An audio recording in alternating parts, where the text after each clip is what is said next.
Quando eu tinha 22 anos, comecei a alugar o apartamento de baixo na casa dos meus pais para economizar dinheiro e ter um pouco mais de privacidade. Mesmo que meus pais viajassem com frequência, ainda parecia que eu não tinha privacidade e não podia ter amigos ou garotas por perto, em paz. O apartamento do andar de baixo era separado por uma porta trancável na escada. O layout era aberto, com uma pequena cozinha integrada à sala de estar. Além disso, havia meu quarto, banheiro, lavanderia e uma entrada lateral pela sala. Isso aconteceu em um fim de semana em que meus pais estavam fora, então eu podia fazer o barulho que quisesse. Convidei meus amigos Anthony e Jay para passar a noite, apenas para conversar e tomar alguns drinks enquanto assistíamos ao jogo de hóquei. Como meus pais não estavam em casa, aumentamos o volume da música. Eu não diria que fiquei muito bêbado, mas com certeza estava um pouco alterado no final do jogo.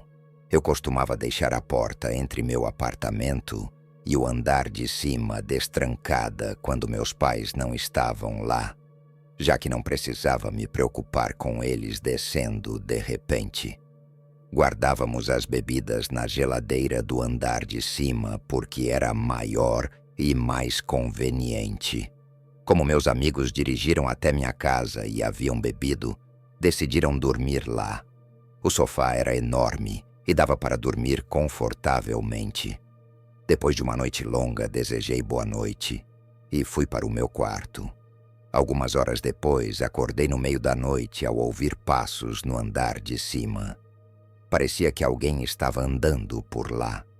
Pensei que fosse Anthony ou Jay procurando algo na geladeira, então ignorei e tentei dormir novamente. No entanto, poucos minutos depois, ouvi a maçaneta do meu quarto girando. Alguém tentou abrir a porta, mas estava trancada. Sempre tranco minha porta por hábito. Imaginei que um deles tivesse se confundido, então fiquei quieto, esperando que voltassem a dormir. Pouco depois, adormeci novamente. Na manhã seguinte, Anthony já tinha ido embora, mas Jay ainda estava no sofá. Quando ele acordou, perguntei se ele tentou entrar no meu quarto durante a noite. Ele disse que não lembrava, pois havia bebido bastante. Não perguntei a Anthony porque, honestamente, não dei muita importância. Passei o dia fora com outros amigos e voltei para casa bem tarde. Quando fui dormir, resolvi assistir um pouco de TV antes. Assim que desliguei a TV, ouvi novamente passos vindos do andar de cima, na cozinha. Fiquei alerta e tentei escutar melhor, mas o som parou. Meu coração começou a bater mais rápido, mas me convenci de que eram apenas sons normais da casa. Eu estava completamente errado. Poucos minutos depois, a maçaneta da minha porta se mexeu novamente. Dessa vez, houve uma leve batida antes da tentativa de abrir a porta. Meu sangue gelou. Peguei meu celular e comecei a mandar mensagens para minha família e amigos. Eu sabia que não poderia ser um deles, mas ainda assim, esperava que alguém respondesse e dissesse que sim. Ninguém atendeu. Meus pais ainda estavam viajando. Fiquei paralisado, escondido no canto do quarto, segurando um objeto pesado caso alguém arrombasse a porta. Após vários minutos de silêncio, liguei para a polícia, sussurrando o que estava acontecendo. Eles me orientaram a ficar na linha até a chegada dos policiais. Pedi que se aproximassem da minha janela para que eu pudesse entregá-los a chave da porta lateral. Felizmente, meu quarto era no térreo. Os policiais entraram e começaram a vasculhar a casa. Meu apartamento era pequeno e fácil de verificar, então subimos para o andar principal. Nada. Depois, seguimos para o andar superior. Quando chegaram ao quarto dos meus pais, ouvi uma confusão. Espiei e vi os policiais gritando com alguém que estava escondido debaixo da cama. Eles retiraram de lá um homem alto, sujo vestindo um moletom e shorts. Ele tinha um olhar assustador, cheio de ódio, e parecia ser um sem-teto. Assim que foi levado para fora da casa, me senti aliviado. Os policiais disseram que, se eu ou meus pais quiséssemos prestar queixa, deveríamos entrar em contato com a delegacia. Quando contei aos meus pais no dia seguinte, eles ficaram chocados, mas decidiram não tomar nenhuma medida, já que ele não havia roubado nada. Até hoje não sei se deixei a porta da frente destrancada na noite anterior ou se ele já estava escondido na casa por muito mais tempo.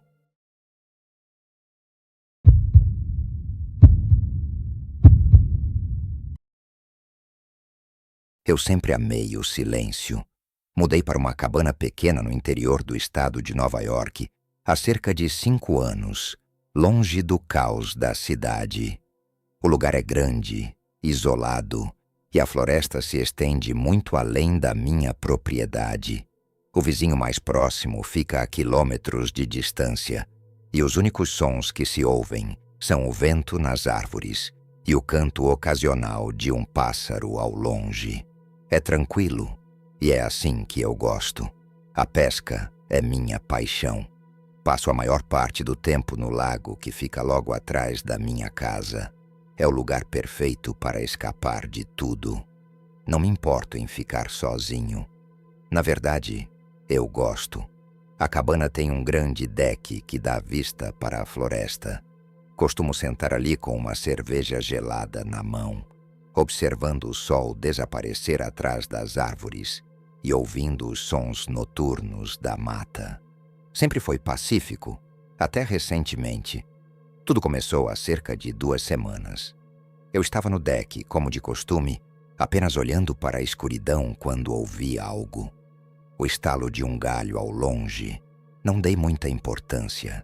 Talvez um cervo ou um guaxinim.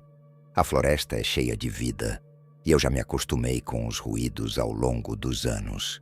Mas com o passar dos dias, os sons se tornaram mais frequentes. A princípio, eram apenas galhos se quebrando ou folhas farfalhando, coisas que eu pensava serem apenas animais. Mas então, em uma noite, ouvi algo diferente, um som de arranhão. Vinha do lado da casa, em algum lugar perto da janela do quarto de hóspedes. Era sutil, quase como se estivesse tentando ser furtivo. Levantei da cadeira, meu coração batendo um pouco mais rápido do que o normal. Esperei, mas nada aconteceu depois disso. Provavelmente só um esquilo, pensei. Mas algo não parecia certo. Decidi entrar e trancar tudo para a noite. Na noite seguinte, ouvi de novo o arranhão. Mas agora não era apenas na lateral da casa. Estava mais perto. Parecia vir de bem perto da janela do quarto de hóspedes. Congelei, ouvindo atentamente, meus nervos começando a ficar à flor da pele.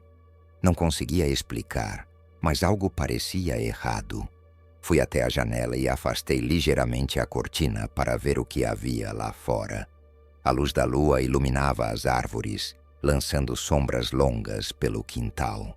O vento estava parado e tudo parecia normal. Nenhum animal, nenhuma pessoa. Balancei a cabeça, dizendo a mim mesmo que estava apenas deixando minha imaginação me enganar. Talvez fosse um galho roçando contra a janela ou o vento. Convenci-me de que não havia nada com que me preocupar e fui para a cama. Na noite seguinte, o arranhão voltou. Mas não era só um arranhão dessa vez. Parecia um leve toque, como se alguém estivesse batendo na janela, tentando chamar minha atenção. Meu coração disparou e eu pulei da cama. Peguei uma lanterna e caminhei pelo corredor escuro em direção ao quarto de hóspedes. Quando cheguei à janela, apontei a lanterna para fora. Não havia nada lá. Nenhuma pessoa, nenhum animal.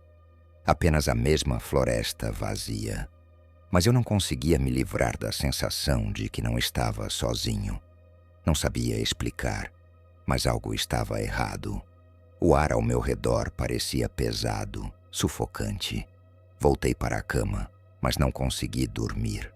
Qualquer pequeno ruído parecia mais alto, e cada rangido do piso soava como se alguém estivesse se movendo pela casa. Fiquei acordado, ouvindo, mas acabei dormindo por puro cansaço. As noites continuaram e os sons não pararam. Ouvia todas as noites, sempre os mesmos. Um toque, um arranhão, às vezes até um sussurro fraco que parecia vir de dentro das paredes. Tentei ignorar, mas estava ficando cada vez mais difícil. Uma noite, decidi confrontar, fosse o que estava causando aquilo. Talvez fosse apenas um animal, pensei.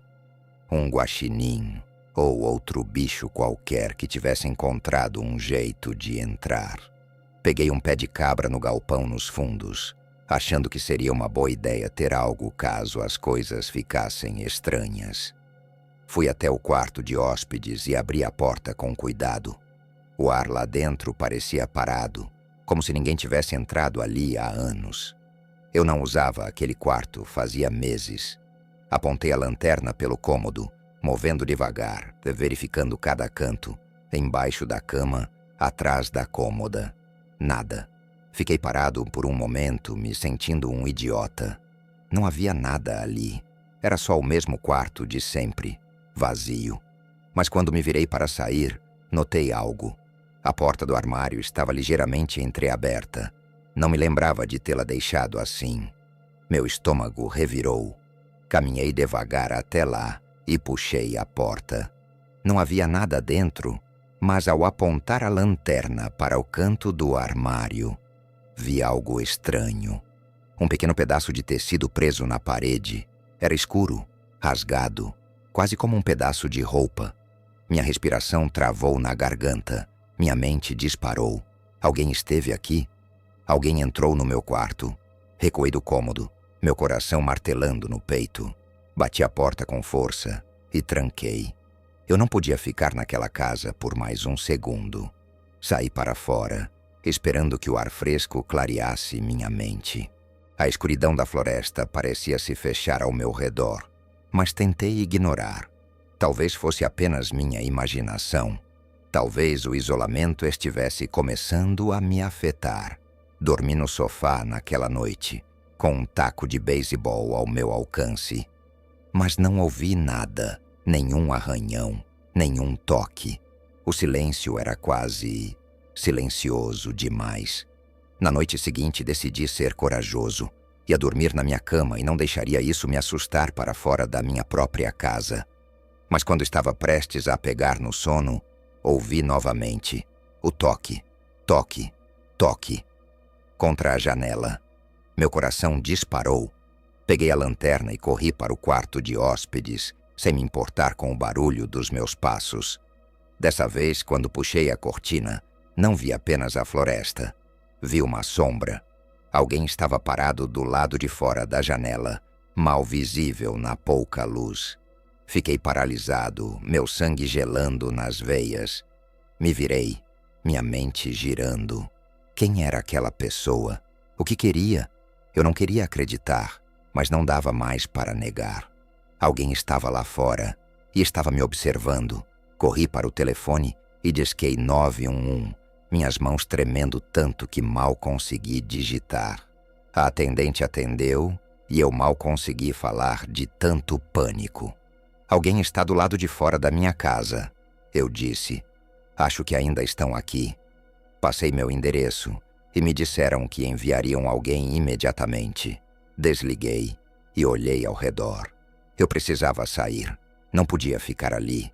Mas quando me virei para pegar minha jaqueta, ouvi um som no corredor. Um rangido lento. Alguém estava dentro da casa. Não hesitei. Corri para a porta dos fundos. A escancarei e me lancei para dentro da floresta. Corri o mais rápido que pude, sem olhar para trás, meus pulmões queimando a cada passo.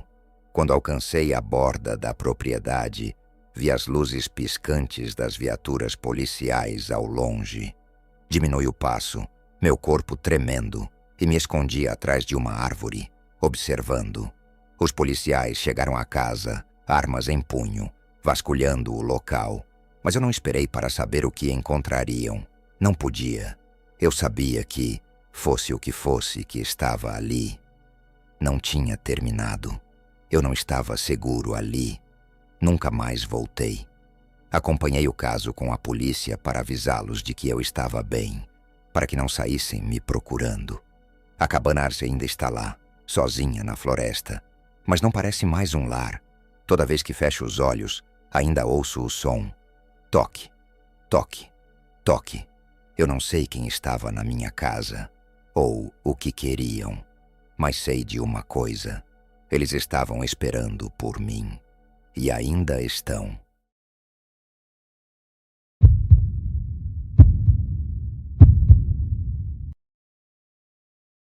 Isso aconteceu quando eu tinha cerca de 15 anos, em 2008.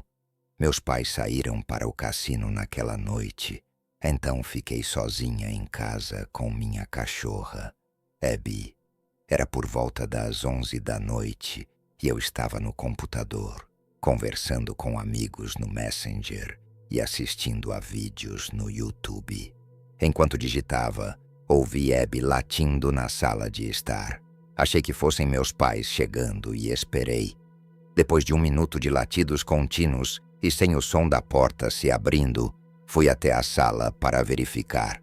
Abby estava parada de frente para a janela, olhando para a entrada da garagem e ainda latindo.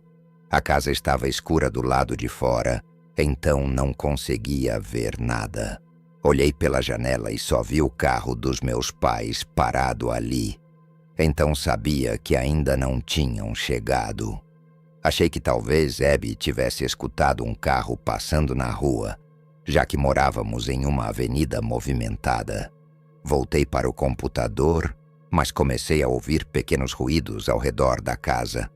Abby latia, parava e logo voltava a latir.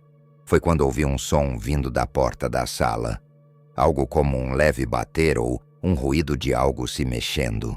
Levantei devagar e fui até a sala novamente. Olhei pela janela, mas não vi nada.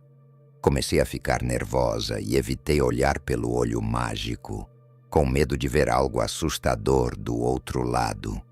Confirmei que a porta estava trancada e estava prestes a sair, quando ouvi uma batida repentina na porta lateral da casa. Meu coração disparou. Quem poderia ser? Meus pais teriam esquecido as chaves? Alguém estava tentando entrar? Será que havia mais de uma pessoa? Antes que pudesse terminar de pensar, ouvi a maçaneta da porta do porão sendo forçada. Nosso porão ficava sob a casa e sua entrada era bastante escondida. Para chegar até lá, era preciso dar a volta completa na casa e ir até os fundos, passando por baixo do deck. A menos que a pessoa já soubesse da existência daquela porta, seria difícil encontrá-la. Abby começou a latir e rosnar como nunca. Ela era uma labradora doce e amigável, mas naquele momento parecia uma fera prestes a atacar. Os barulhos no porão ficaram mais altos, como se alguém estivesse tentando abrir a porta. Então, de repente, o som parou. Meu coração gelou. Fiquei completamente imóvel, prendendo a respiração, esperando o que viria a seguir. Então, em 1 segundo, Abby disparou escada abaixo e começou a rosnar e latir furiosamente. Senti que fiquei paralisada por uma eternidade, até perceber que Abby havia parado de latir. Meu instinto de sobrevivência entrou em ação. Chamei Abby de volta e tranquei a porta que levava ao porão. Peguei o telefone fixo, não tinha celular na época, e corri para o closet do quarto dos meus pais, onde guardávamos uma arma. Estava prestes a ligar para a polícia quando ouvi a porta da frente se abrir. Abby saiu correndo. Gritei para ela voltar, mas então ouvi as vozes dos meus pais. Corri para a sala e os vi acariciando Abby e me olhando com estranhamento. Passei os minutos seguintes contando tudo o que havia acontecido. Minha mãe ficou horrorizada e meu pai passou a próxima hora verificando a casa inteira, por dentro e por fora, com uma arma em mãos. Não encontramos nada e eu não dormi naquela noite. Na tarde seguinte, alguém bateu à porta. Meu coração disparou e corri para outro cômodo instintivamente. Meu pai abriu a porta e encontrou meu tio Pete, segurando um envelope. Meu tio Pete sempre foi um cara estranho e desagradável. Ele maltratava minha tia e deixava todo mundo desconfortável, especialmente as crianças. Não que tivéssemos provas de algo criminoso, mas havia algo nele que fazia qualquer pessoa querer evitá-lo. Eu sempre me sentia ansiosa perto dele. Não lembrava de nada específico que ele tivesse feito ou dito, mas seu jeito me causava arrepios. Até os adultos comentavam que ele era esquisito. Minha prima Kate, a filha dele, jogava softball, e eu também. Sempre gostei dela e sentia pena por ter um pai tão estranho. Por isso, eu a ajudava com dicas e treinos. Minha mãe e eu nos escondemos e escutamos a conversa. Meu tio disse algo como: "Tentei passar aqui ontem à noite para entregar isso, mas não tinha ninguém em casa, acho." Pouco depois, ouvimos o barulho da porta se fechando com força. Saímos do cômodo e perguntamos ao meu pai o que tinha acontecido. Ele estava tremendo de raiva. Disse que, aparentemente, o tio Pete tinha sido a pessoa que ficou rondando a casa na noite anterior, tentando entrar. Ele me entregou o envelope e dentro havia um cartão de agradecimento com um vale-presente por eu ter ajudado Kate no softball. Uma noite inteira de terror causada pelo meu próprio tio. Meu pai o ameaçou na porta de casa e depois disso, nunca mais tivemos contato com ele. Hoje, olhando para trás, fico aliviada por saber quem foi o responsável por aquilo. Caso contrário, teria passado anos me perguntando se foram ladrões, fantasmas ou algo pior. Mas ainda tenho muitas perguntas. O que diabos ele estava pensando? Por que precisava entregar aquele cartão tão tarde?